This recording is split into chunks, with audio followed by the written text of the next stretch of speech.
Hello and welcome to DETV News, your trusted news source. I'm Matt Ford. Thanks for being with us. We begin with tragic news of an Appoquinimink High School student and football player killed in a car crash this past weekend. State police say 17-year-old Dekai Floyd of Middletown was driving an SUV Friday afternoon on Lewis-Georgetown Highway in Sussex County with 4 other teens in the car. Police say he didn't immediately see the 2 other vehicles stopped at an intersection. That's when he swerved into oncoming traffic, and a pickup truck in that lane also swerved to avoid the SUV. But the 2 vehicles collided and the SUV overturned before hitting a pole.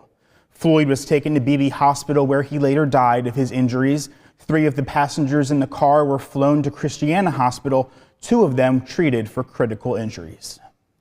Staying in Sussex County, a massive fire in Dewey Beach heavily damaged 3 homes in the beach town over the weekend.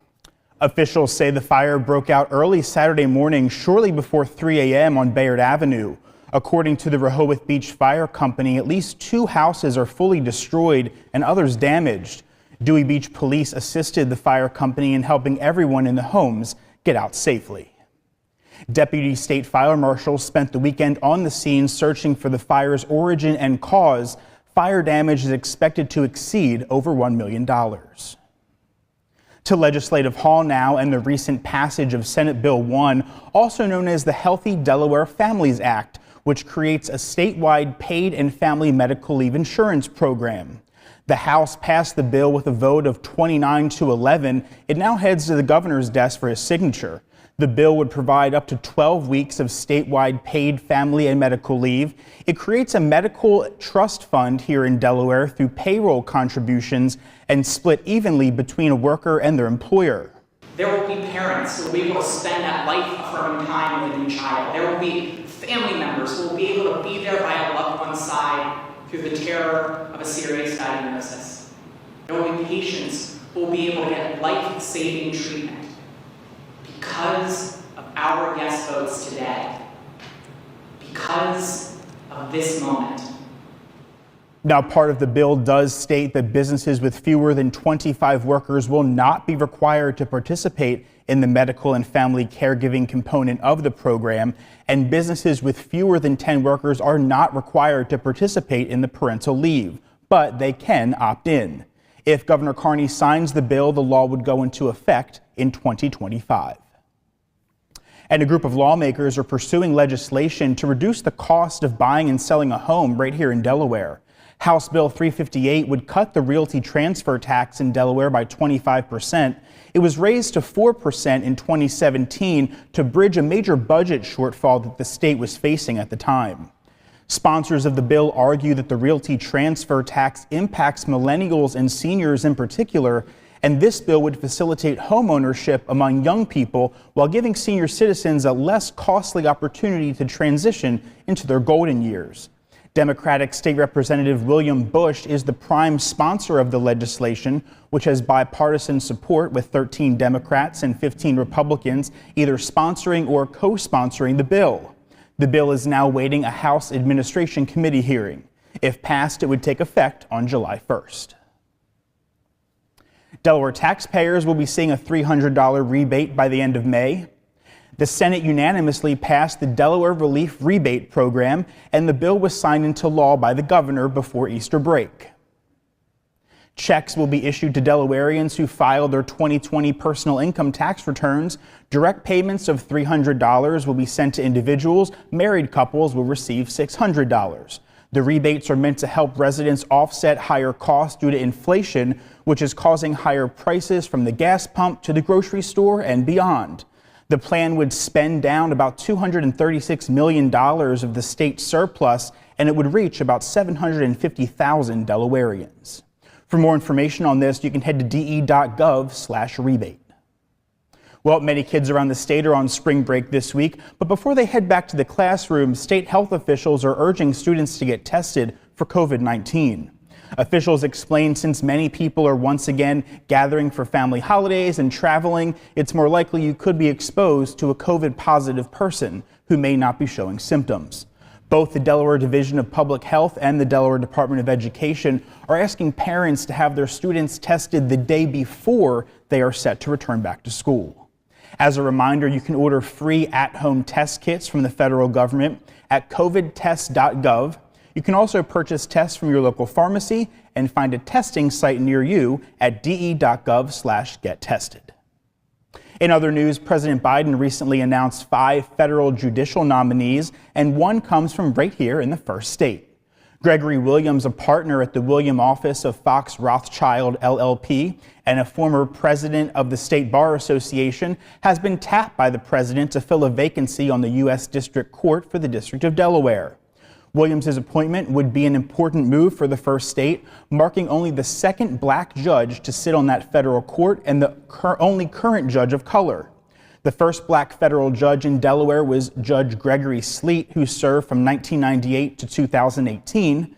If confirmed by the Senate, Williams would fill the seat recently left vacant by Judge Leonard Stark, who was promoted to the U.S. Court of Appeals for the Federal Circuit. We have a scam alert to tell you about today. As many of us head to concerts over the summer, state police are issuing a scam advisory for fake concert tickets right here in Delaware. That advisory is for upcoming events at different venues around the state, particularly those in Sussex County. Police say the scammers convince people to buy fake tickets through telephone prompts and fake websites. Police say scam artists come in waves, whether it's posing as the IRS or nonprofit organizations. Now, Hudson Fields, Bottle and Cork, and the Freeman Arts Pavilion were all impacted by this particular scam. Police do not know the total number of venues that are impacted or the specific concerts that people bought the fake tickets for. They say the best way to prevent this from happening is to visit only the official website to purchase your tickets. Police encourage anyone who was scammed to report it immediately. Switching gears, spring is officially here, and with the season comes a new and improved playground in Wilmington. DETV's Kaylin Pride has more. Westside Grows Together, the City of Wilmington Parks and Recreation, and others came together to announce a new and innovative community-designed playground at Cool Springs Park. Cool Spring Park is part of Phase 2 of the Community Playground Design Project. Phase 1 was the completion of Father Tucker Park, 4th and Rodney Park, and Connell Street Park throughout the West Side. And next up is Tilton Park. So we are all very excited about the completion of that park as well. So I had the opportunity to start living and working in this community about 5 years ago, and the passion from my neighbors for these parks is incredible. The playground included a fitness area for adults, handicap-accessible equipment, swings, slides, and an explorer dome. Due to many issues in the recent years, the playground was deemed dangerous, unusable, and limited physical activity for many of the neighborhood youth. I myself am a Cool Spring kid. I grew up a couple blocks away from here, so I have spent a lot of time in this park. I went to Lewis from kindergarten till 3rd grade myself, so I spent a lot of time in this park for that too, and have seen this playground go through a lot of different, changes and iterations, and I think what we've got right now is just absolutely incredible.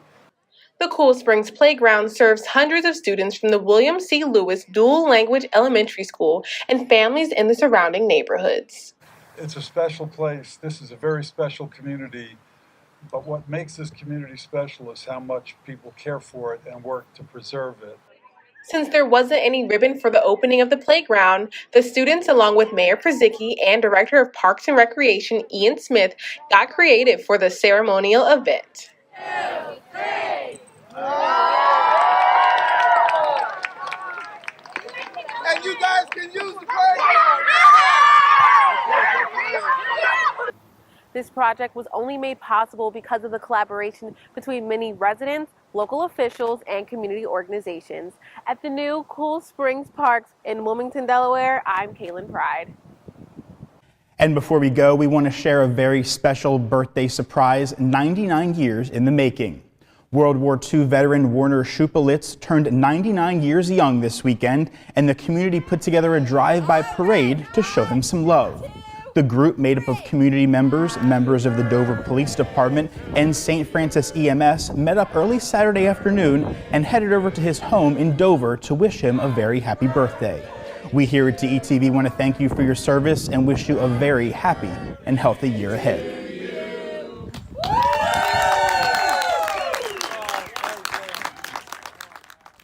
Well, that'll do it for today's edition of DETV News. Thank you so much for tuning in. Be sure to check us out on your favorite social media platform. Make it a great day, stay well, and we'll see you next time.